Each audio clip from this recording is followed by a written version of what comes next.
Hi everyone, my name is Nunez Janabal from BSA English 1A. So I will be presenting different distinctive features in Chinese English. English is actually progressing toward being a universal language, so proving that it is currently a multinational, multicultural, multiformal, and multifunctional language. In other words, English is no longer a distinct language, but rather a language family where numerous English dialects have developed, coexist, and continue to do so. China English as a member of English family is an emerging variant that develops Chinese cultural identity. But whether Chinese English is as widely accepted as British and American English is a topic of intense debate today. In fact, China English, which has unique characteristics in its phonology, words, sentences, and discourse, has played a crucial role in intercultural interactions and is currently making every effort to advance toward worldwide self-assurance and achieve its recognition. China English standard variety. In today's world, the trend of English globalization is irreversible, which means it has an increasingly large amount of English speaking population. English varieties have both international mutual intelligibility and national cultural specificity due to globalization, creating their own standard to ensure both intra and international identity. In the past, Chinese has used different models and standards provided from the four books: the eight-legged essay, the literary language, which is the Wenyan Wen, the vernacular language, which is the Baihua Wen, and currently adopts Putonghua as the national standard language. China English has every good reason to survive and even flourish both at home and abroad, since it has its own advantages on the level of phonology, lexicon, sentence, and discourse, which not only enriches the connotation of world Englishes, but also seeks a natural way to advertise China. According to Li Xiaohua and Yang Solong, the reason for any language to exist is its functional value, and China English can meet every communicative purpose in the exchange between China and the world. Distinctive features at the level of phonology. So, when asked what goals they are pursuing, most of the Chinese English learners would say they want to acquire the ability to speak standard English as the native speakers do. But actually, there does not exist a single standard in spoken English. As Peter Roach put it, the idea of a standard received pronunciation. So it is convenient fiction, not a scientific fact. So there does exist an RP, or let's say the received pronunciation, which came into acceptance in the late 19th century, but which is never generally received and just used by perhaps only 3 to 5% of the population of England. As a matter of fact, RP is just practiced by the most educated and cultivated learners. So it is a class rather than a regional dialect. Each English variety has its own peculiarities in pronunciation, but as long as they do not cause a change in meaning, they are acceptable and reasonable. So China English has its own suprasegmental features and principal features like in syllable, stress, tone, and intonation, which will express the speaker's national identity. The sound pattern of China English has nothing to do with standards.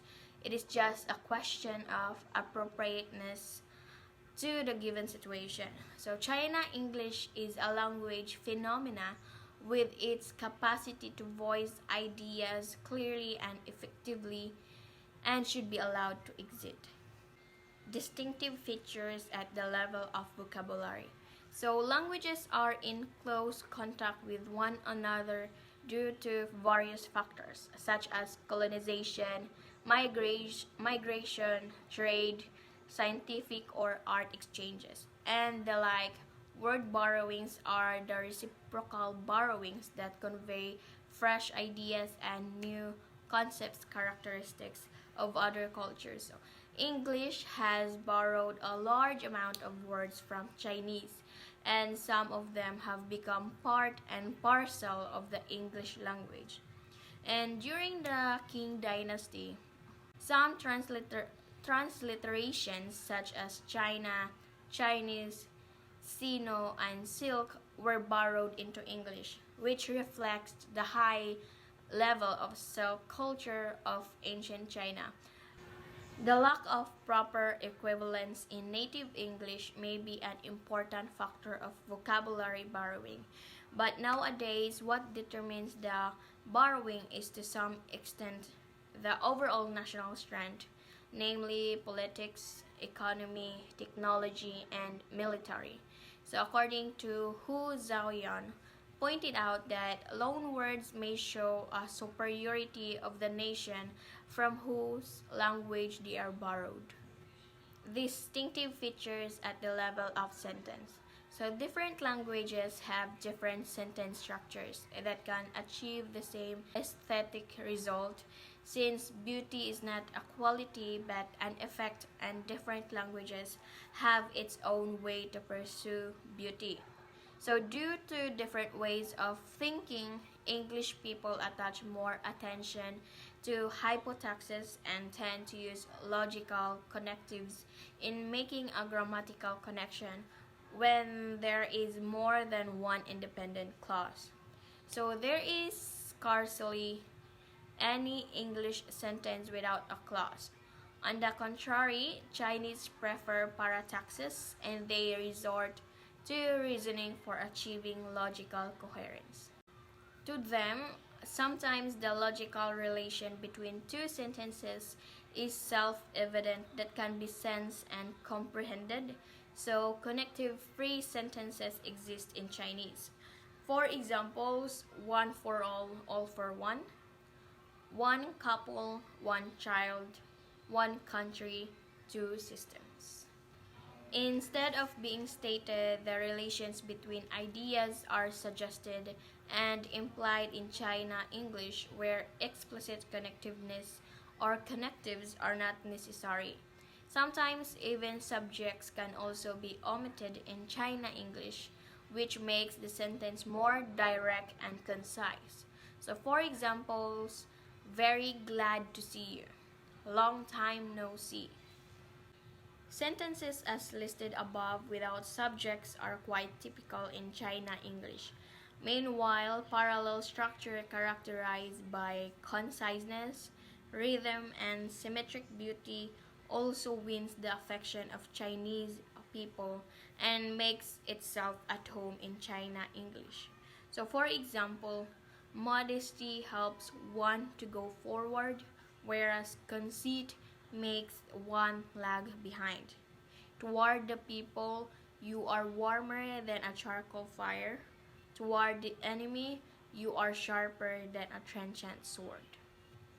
In order to achieve language eloquence, China English always uses repetition to reinforce ideas. So for example, let us soar at the greatest speed. Let us soar with a spirit that knows no fear. Let us taking off from today, soar off towards tomorrow. Let us make of every day a new starting point. The inclination of using the words like should, must, let, etc. is considered another threat of China English. So for example, Yang Shao, let me give you a piece of advice. You should learn to be modest and prudent. One always loses by being proud and gains by being modest. China English has distinctive sentence structures that benefit English in terms of delicate expression, making them useful and valuable stylistic devices. The speaker talks like a teacher giving a lecture or a pedant delivering a sermon.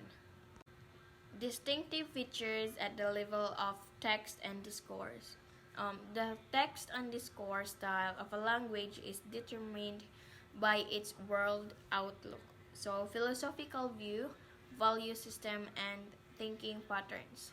It is important to present a culture's ideology and cultural uniqueness through text and discourse, so which is the mirror of the cultural conventions and traditions behind a language.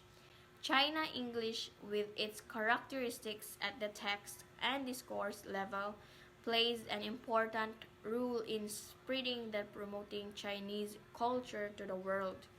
There are distinctive differences in the Chinese culture and Western ways of viewing, thinking, and expressing, with the Chinese preferring a roundabout way of presenting the main ideas. Usually, by describing sceneries, they gradually show their feelings and unveil the themes. Just like, for example, this Chinese writing. So it means with a resonant song, the curtain of night dropped, and the dark disappeared. The sun rose, the air came around, and our revolution was crowned with victory. So, China English is an effective way for cross cultural communication and comprehension, as it communicates in an implicit social environment. This will raise the level of human perception. China is experiencing an economic boom, providing opportunities for cultural exchanges. So, China English will provide international friends with Chinese perspectives and insights, creating an Oriental world.